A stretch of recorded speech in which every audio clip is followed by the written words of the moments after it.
मी भाषण देऊ? तुला माहिती आहे मला राजकारणावर बोलायला अजिबात आवडत नाही. Waste of time. काय गरज आहे? हे राजकारणी लोक काय लागतात आपले? मुलं तर चक्क एकमेकांच्या आवडत्या नेत्यांवरून भांडतात. लोकशाहीचा अर्थ जरी कळतो का रे यांना? लोक म्हणजे भारताचे लोक आणि शाही म्हणजे राज्य, लोकांचं राज्य. आता ह्या देशात एका तरी पक्षाला बघून तुम्हाला असं वाटतं की इथे लोकांचं राज्य आहे? नाही ना. ज्याची सत्ता तो मस्त राज्य करतोय.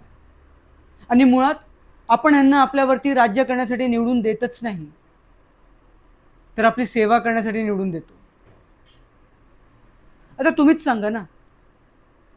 हा, एका तरी नेत्याचा आचरण व्यवहार आम्ही लोकांची सेवा करण्यासाठी निवडून आलो आहोत असं वाटतं का?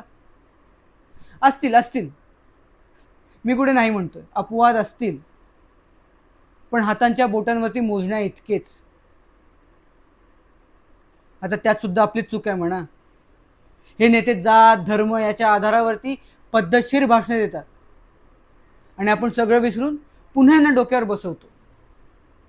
पण जर का संविधान म्हणतं की जात धर्म वर्ण रंग लिंग याच्या आधारावरती भेदभाव नाही करू शकत, मग हे राजकीय पक्ष एखाद्या जातीला धर्माला किंवा विशिष्ट समुदायाला धरून का बनलेत?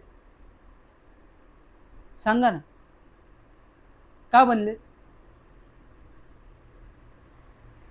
जेव्हा केव्हा देशात गरिबी येते ना, तेव्हा होरपळतो तो सामान्य माणूस. हे राजकारणी नाही.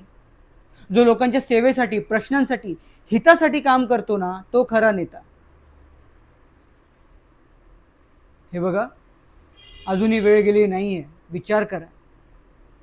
हे राजकारणी पुढाकारी आपले सेवक आहेत आणि खरे राज्यकर्ता आपण या भारताचे लोक. ही जाणीव सतत त्या राजकारण्यांना आणि आपल्याला व्हायला हवी. नाहीतर हे नेते स्वतःला राजा समजल्याशिवाय राहणार नाही, मात्र आपल्याला गुलाम करतील.